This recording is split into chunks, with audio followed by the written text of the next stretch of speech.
I have a clock here, made early 1900s, within the first 5 or 6 years, made by Philip Hauck.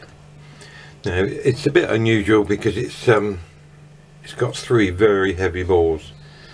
Don't know whether you can see them. Yes, you can. Now I understand there is one very similar but has 3 smaller balls. I've never seen that one, but this one is the balls are very heavy on it.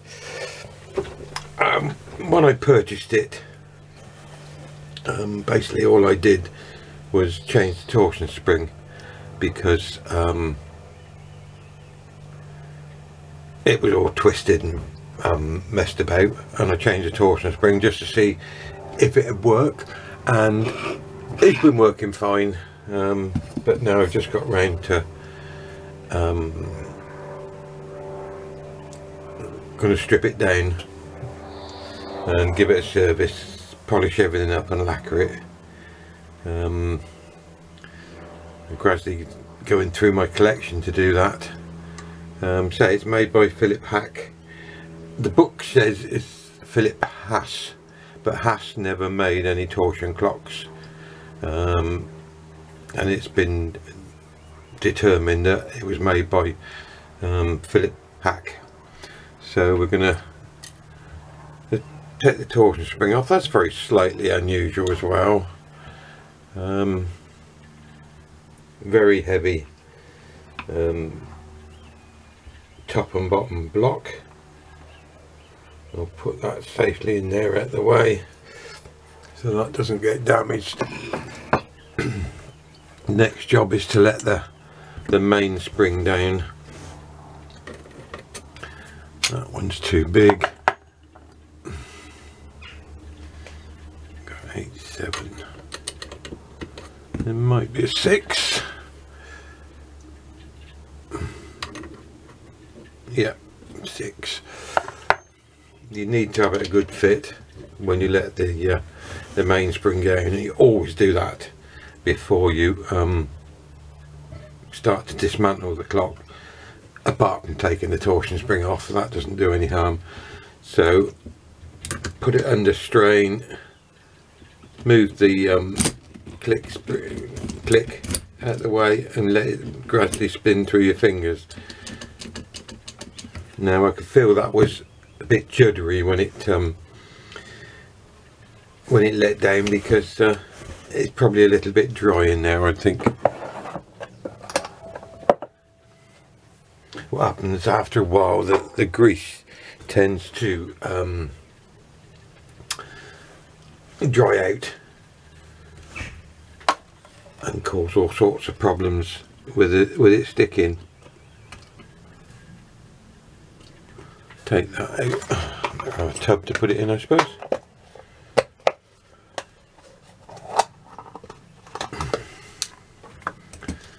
I normally change the all the pins. Let's try my new tool then that I've just made.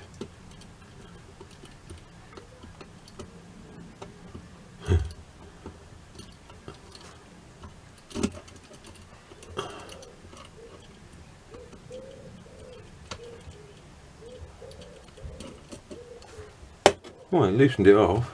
It works well. I'm pleased with that. I just made that because I struggle to get them off sometimes, and that does a nice job of it, which is very nice. So now we've got that off, we'll undo the 2 fixings underneath. It's a nice pretty clock, this. It's very, the bezel is very slightly different to a lot of them. It's quite clean actually. It's quite a rare clock. You don't see that many of them. Right, put that out of the way for now.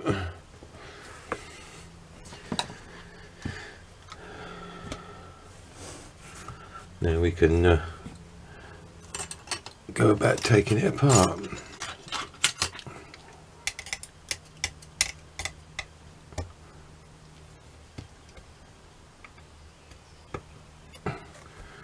Nice to see that the screws haven't been messed around with. They're still nice and blue.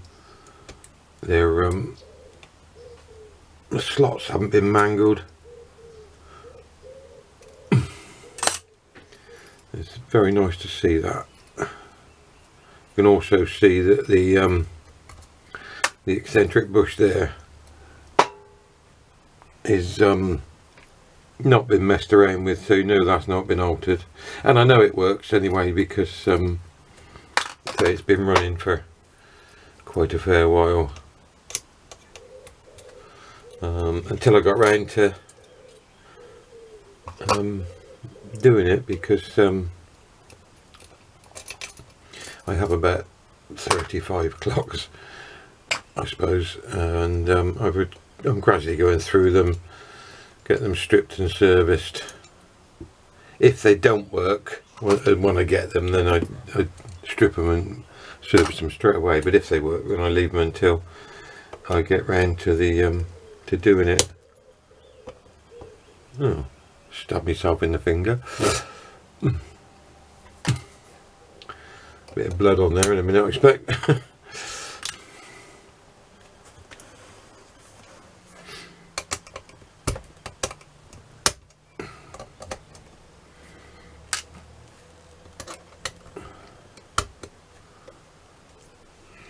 I mean, this being early 1900s, this won't be lacquered. Whether the base was lacquered originally or not, I don't know, but it will get stripped and polished and lacquered. Oh, that's good. That's loose.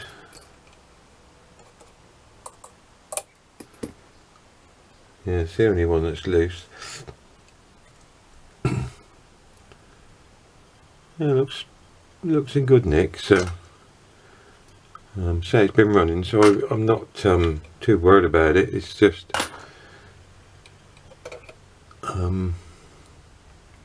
nice to have it stripped and serviced. It's unusual to see a solid, I suppose you call it a second wheel, wouldn't you, because the barrel would be the first wheel, and that's solid. That's unusual, that.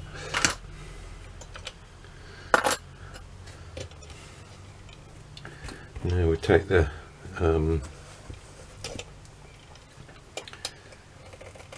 dial off.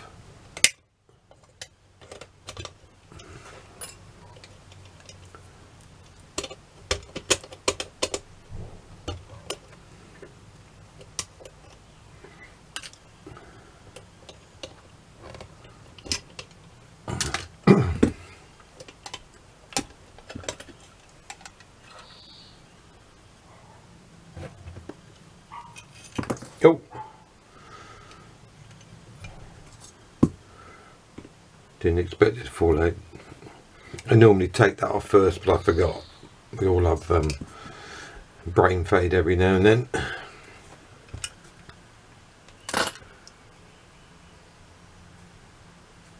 No, this is one that doesn't have a tension washer in there. If you can see, that's open, and what to get it to be where's there's the center arbor for a friction fit. See, that only goes in so far, and then you push it down that last little bit and it sticks. That's where they get the friction from, is just because this is cut out and that's cut out. This is pressed in very, very slightly, and that's where it gets its friction from. It's slightly different than one you'd have with a tension washer, which is what most of them had. I'll do that loose one. None of them are really tight. Well, these top two aren't tight anyway. That one is. There's somebody let it apart at some stage, I would think.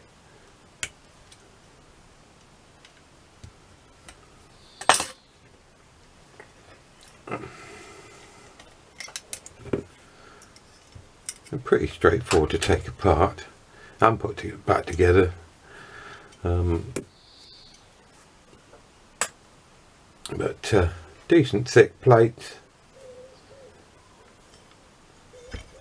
I would imagine that is screwed in. You don't normally press fit them. No, that's screwed in. I'll take that as well. The only other thing is the crown. Quite often you see these little screws broke off. I suppose it's when it gets shipped somewhere it gets damaged.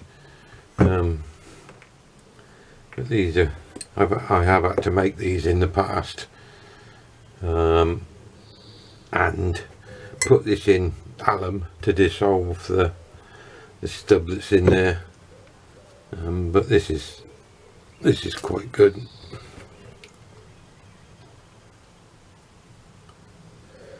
These, don't know whether these come undone or not.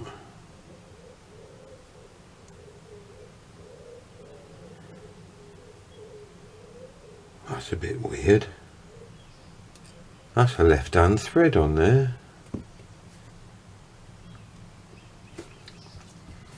Very strange.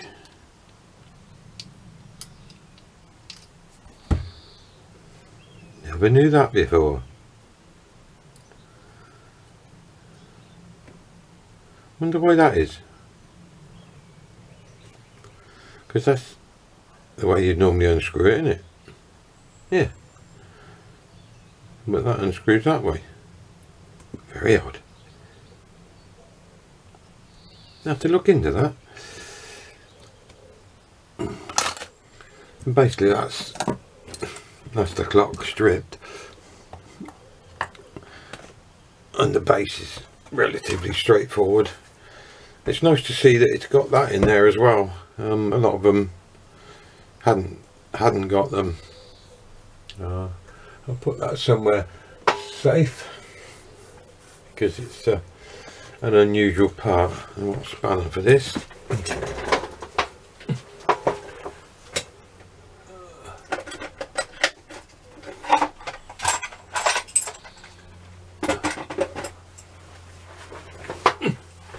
Perfect size spanner.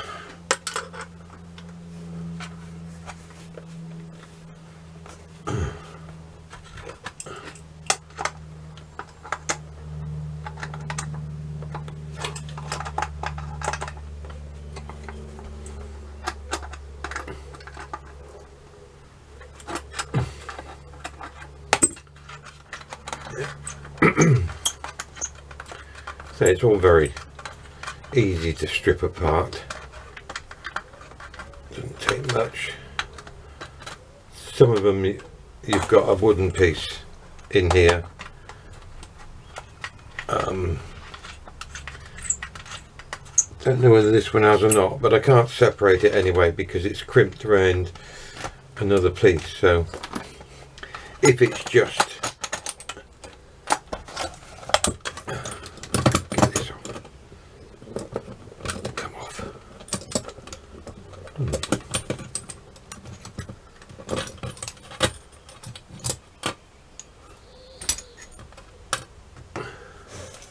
yeah, if it's just aluminium, then aluminium. What am I talking about? If it's just brass, then I'll just coat it in stripper and don't worry about it, and dunk it in water when I'm cleaning it off. But this, it's definitely got a wooden piece in under here, in between there and there, and it's crimped around there so that you can't take that off. So this sort of thing you have to be very careful about getting it wet, because the wood will expand and also it'll rot.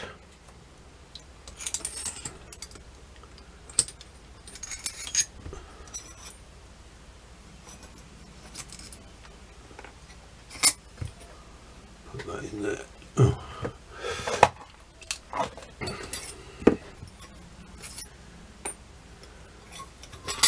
Is it nice and stripped, ready for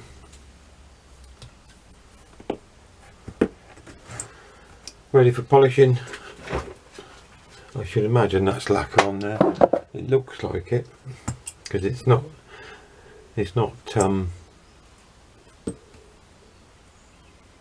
tarnished too much, so there's probably lacquer on there. But we'll have a look when we get to it. I'm not going to show polishing it and lacquering it, and I can't see the point of that. But what I will show is how I deal with the mainspring. And all I do, everybody says you shouldn't do it, get a lever in there, but I found that after a while, if it's a tight fit, you get a slight bit of distortion in this plate. But I just do it with a wooden part of a hammer, a couple of taps, and it's off.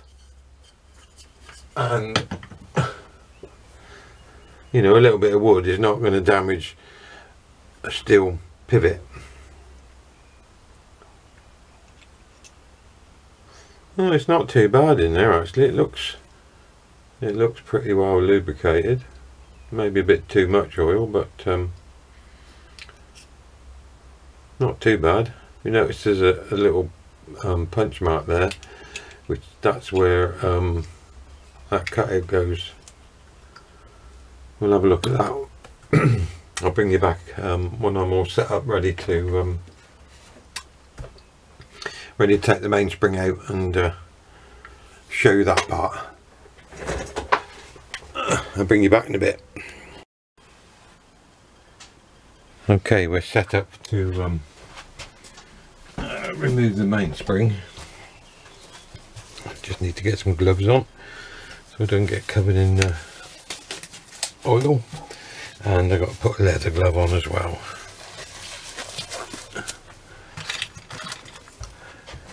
And the leather glove is to grip the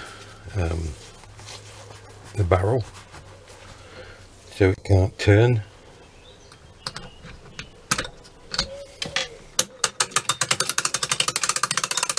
Just wind it up,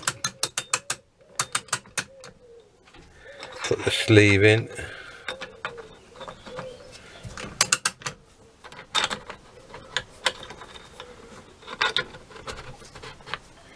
like so, and then let it down. Then it's just a matter of twisting it so it comes unhooked, and out it'll come.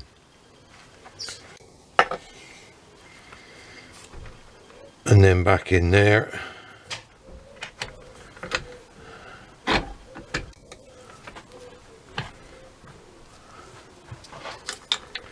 Now we've got to get the give that a tweak out so you can get this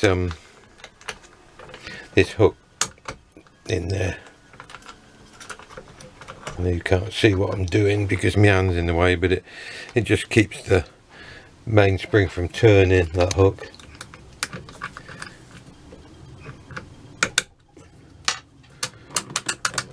Wind it up again, take it off. Now I'll take the leather glove off to do that, because otherwise the leather glove gets all oily.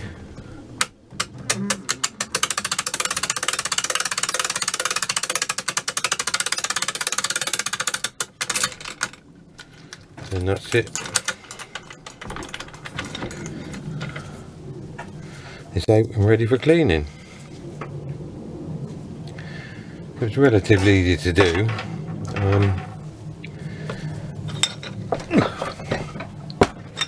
Then all I do then is put a screw through it. Some of them won't pull out. Put it in the vise and stretch it out.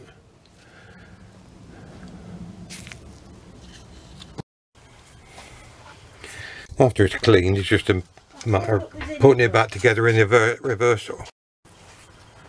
Okay, once it's cleaned, I clean it with, I'll show you what I clean it with. bit of red Scotch-Brite with some kerosene. Give it a good rub. Get rid of all the old dried oil, except there wasn't any on here. It was pretty well lubricated. A lot of oil on it, but that's not too bad.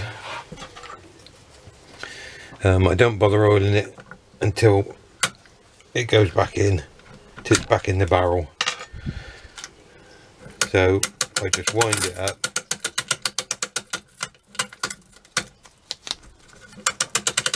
Bit of a job sometimes because you've got gloves on it.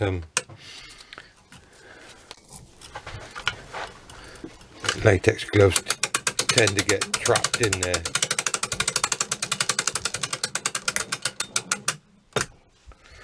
And just do it up, put the sleeve back on. Just leave it fractionally proud. Don't push it right the way in like that. Leave it fractionally proud. It makes it easier to go in the barrel.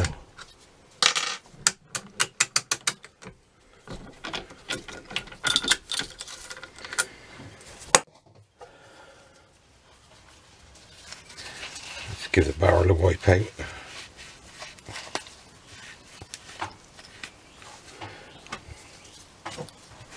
Then it just goes back in the barrel like so. Make sure that you get the arbor through.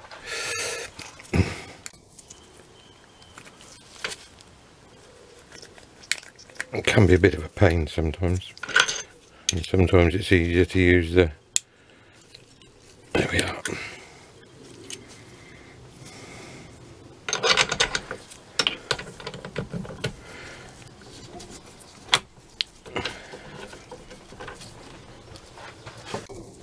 Leather glove on.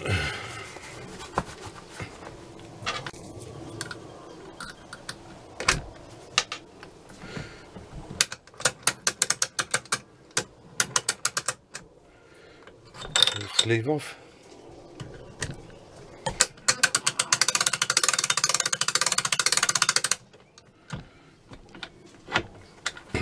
That's it, back in the barrel, ready to go.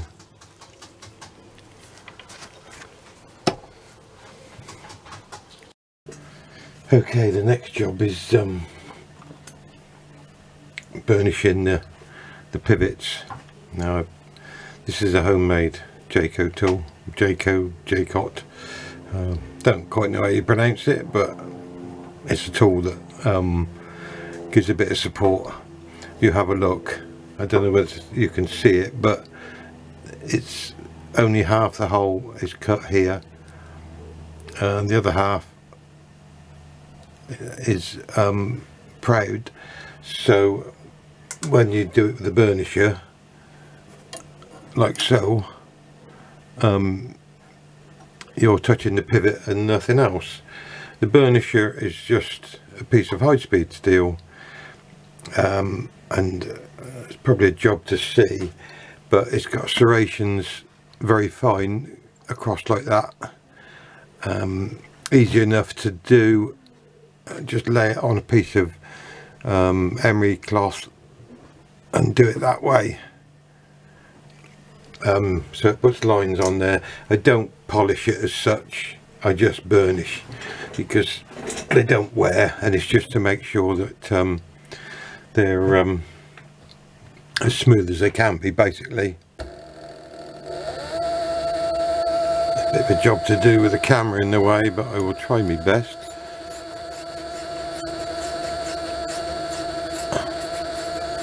Can run it a little bit faster. Don't have to put any real pressure on, it just burnishes the end.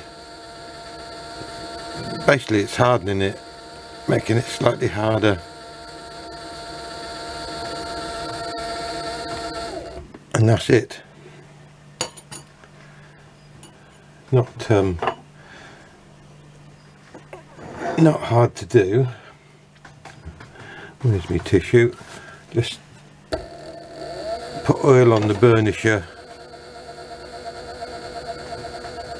and you can see how shiny that is, look.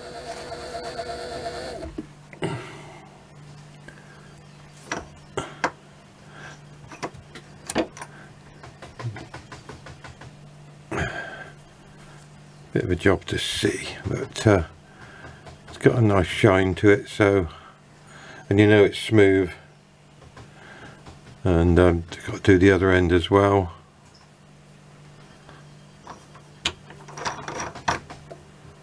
I won't show you that because they're all pretty much of a muchness.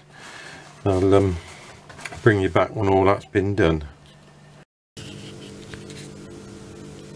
Excuse the wobble because I'm holding the camera in my hand. If you get one, which sometimes you do, that you can't mount very well in the lathe, then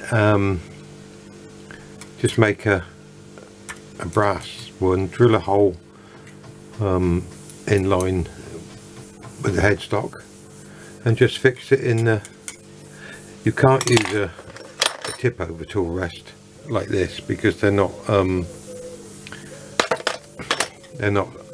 sturdy enough, but that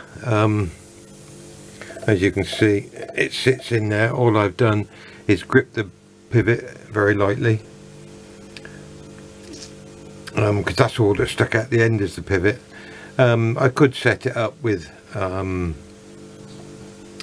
faceplate and a bit like between centers type thing, but it's quicker and easier to do that. Just drill a hole slightly too small and then broach it out to the right size. Let me take it off and so you can see. As you see, I've used this before. That slides on there nicely. Get it lined up, and then you know it's solid enough to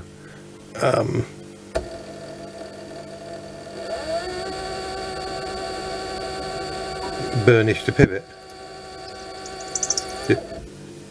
Just always use a little drop of oil in there. Not that the amount of time you're going to use it, it won't wear, but just stop friction more than anything, make it run a bit smoother. And so once I've done that and polished all the bits up, we'll come back and I'll show you the rebuilding. Thank you. Okay, now we're ready to put the clock back together. I've already put the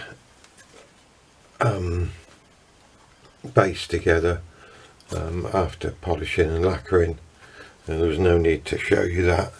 Same as the pendulum, that's all self-explanatory. That's been stripped and polished and put back together. The little don't know whether you can see that, but there's 3 little screws. They were rusty, and so I give them a polish up and re-blue. Well, I say re-blued.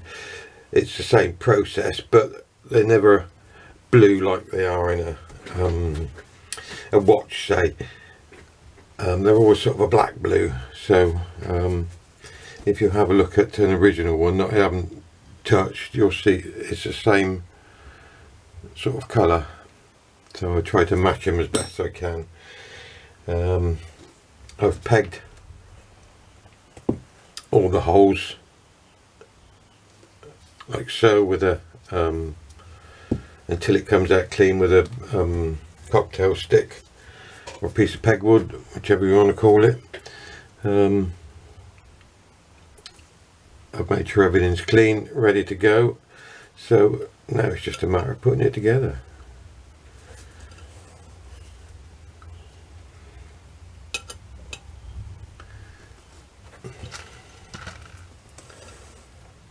It's all pretty well self-explanatory.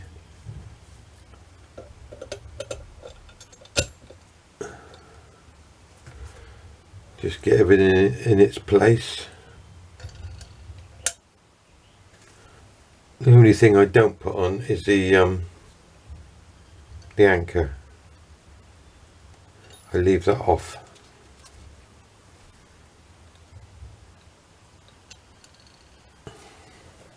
The plate, I've already put the spring and the click on.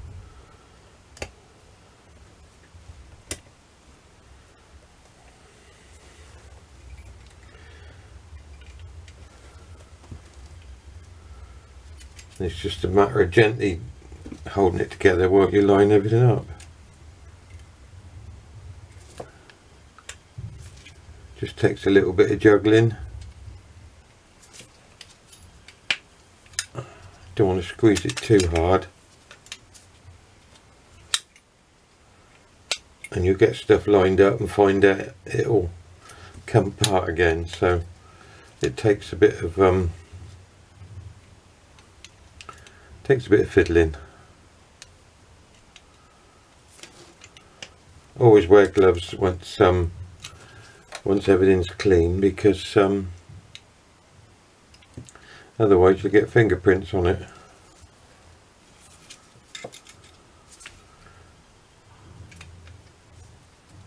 For some reason that's not sitting right.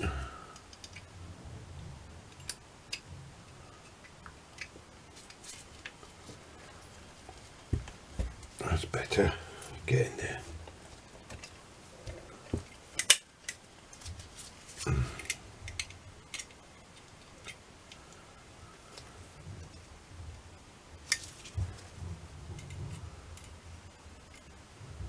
Not chatting too much while I'm doing this, because I'm concentrating on what I'm doing.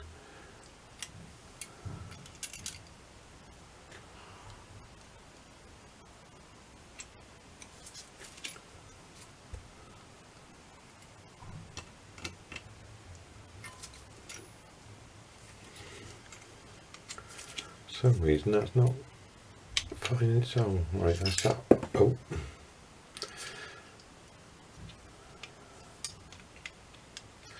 Start again. It happens sometimes. You've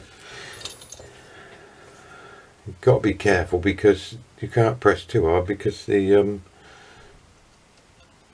these pivots are very small, as you can see, especially on the skate wheel.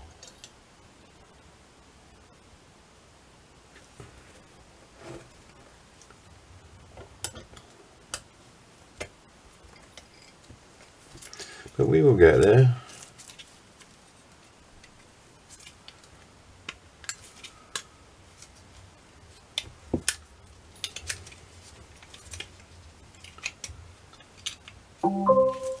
Motion detected at the front door.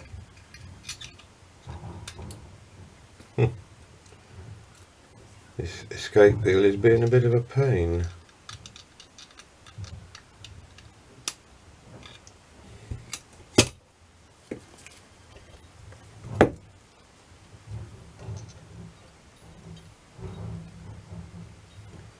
I prefer to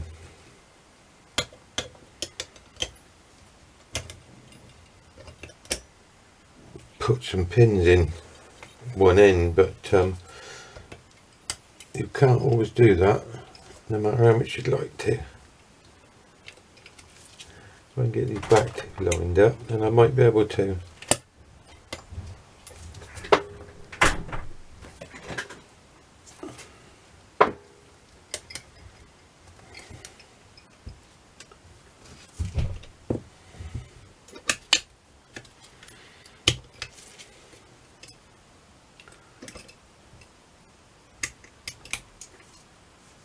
Yeah, I might just get a couple of pins in there just to hold it down.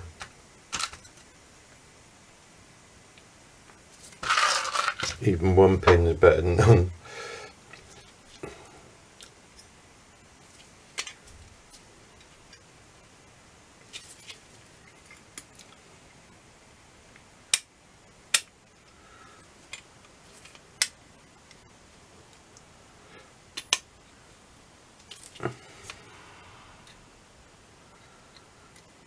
Once I got it in without the escape wheel, without the anchor, I'll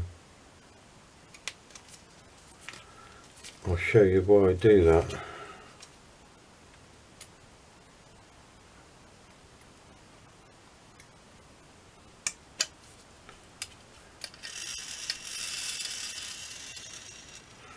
Right.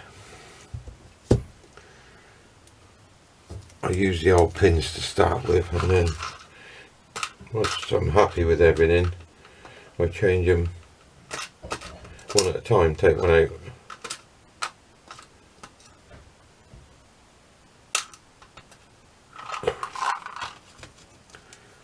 Take one out at a time and replace it. So there is a reason why I do it without the anchor.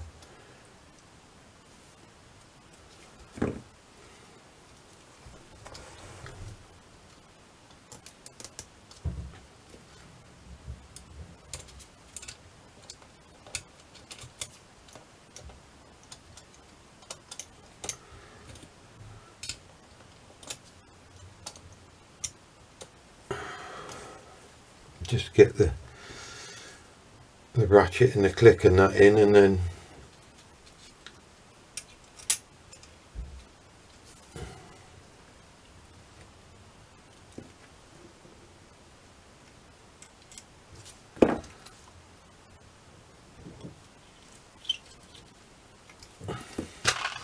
just so I know that won't come apart.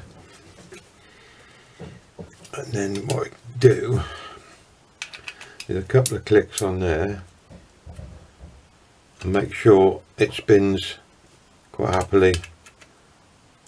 One click, two clicks, up to 4 clicks. If it spins freely, I don't know, you can see it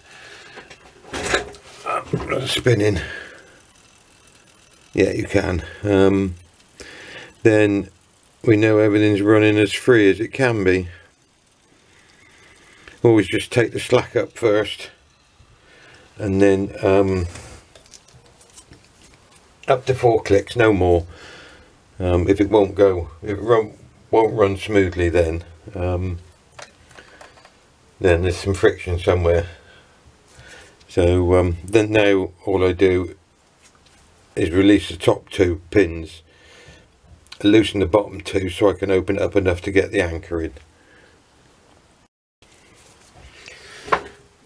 Okay, I put the anchor in off camera because it's a bit fiddly.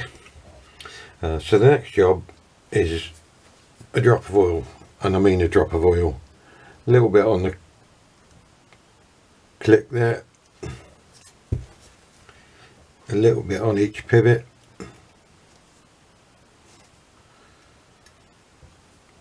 Doesn't need a lot, because the pivots are that small that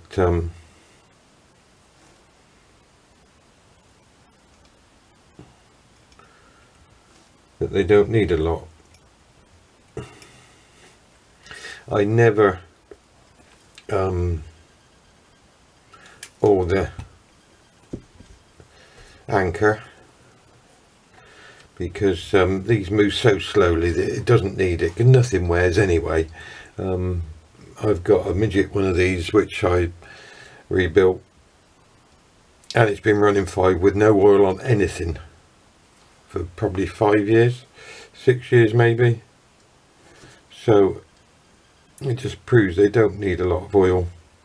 Obviously they will wear eventually with no oil, but I just done that as an experiment to see how long it would go without oil.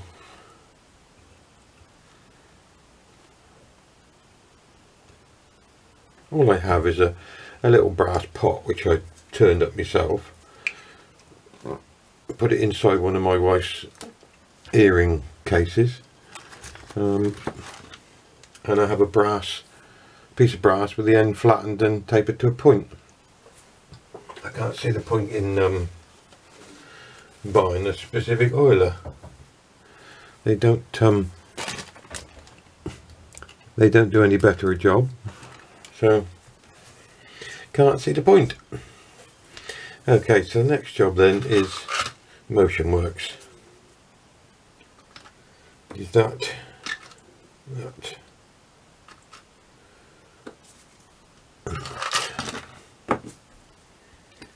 I haven't replaced the pins yet. I just want to make sure everything's running first, and I can do that afterwards.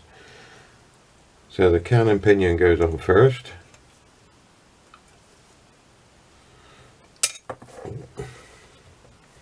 Minute wheel,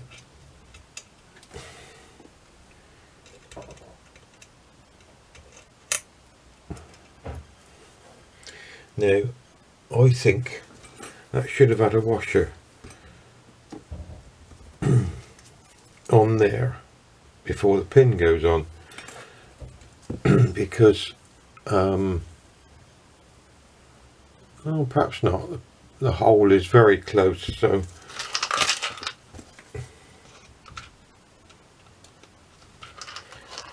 then obviously it doesn't have a washer.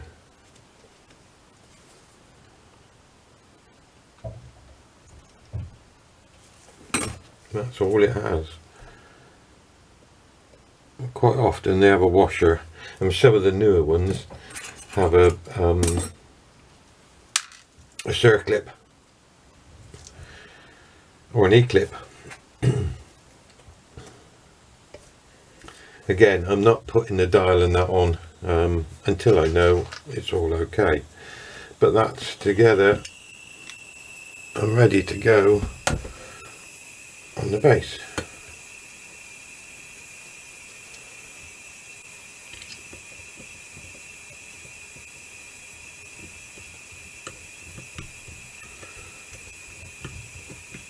I've tightened the top two screws because there's no other mountings on them, but I never tighten these bottom two until I've got these in.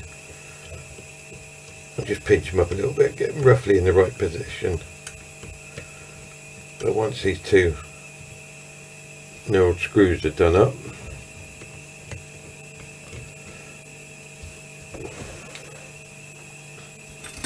then I just tighten the bottom two up like so.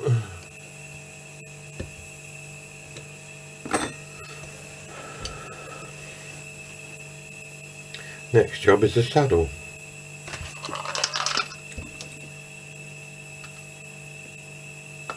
Two screws for that.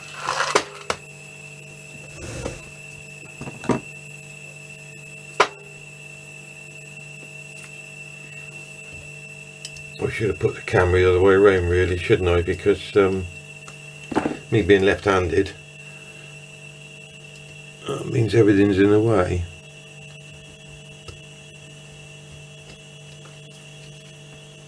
But I'm sure you don't really need to see me putting two screws in a saddle.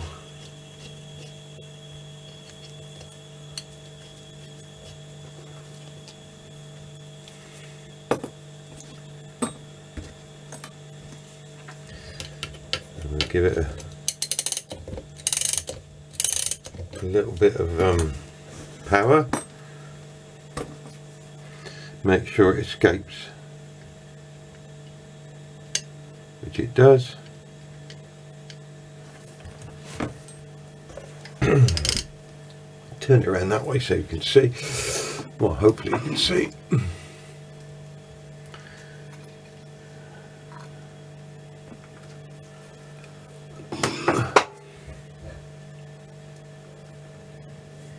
We'll hang the torsion spring on, making sure that the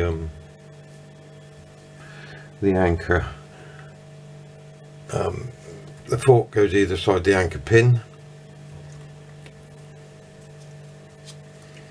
and we'll mount the pendulum.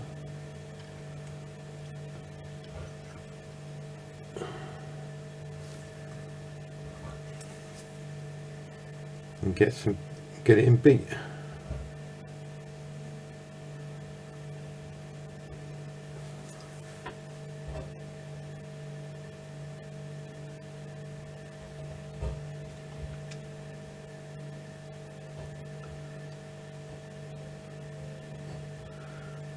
does look to be pretty well in beat actually, so we'll leave it to run at that. And see what happens. I never wind it up too much to start with, because if it will run with just a few turns, it'll run, you know, a good few months on a fairly full wind. I never expect them to run for 12 months, and I never tried to get them to run for 12 months, which is what they supposed to do. Because our clocks go forward and back, that's when I wind them, when I alter the clocks. So every 6 months. If it runs 6 months, I'm quite happy. Hope that was informative for everybody. Please subscribe to my channel. I hope you enjoyed it. Thank you very much.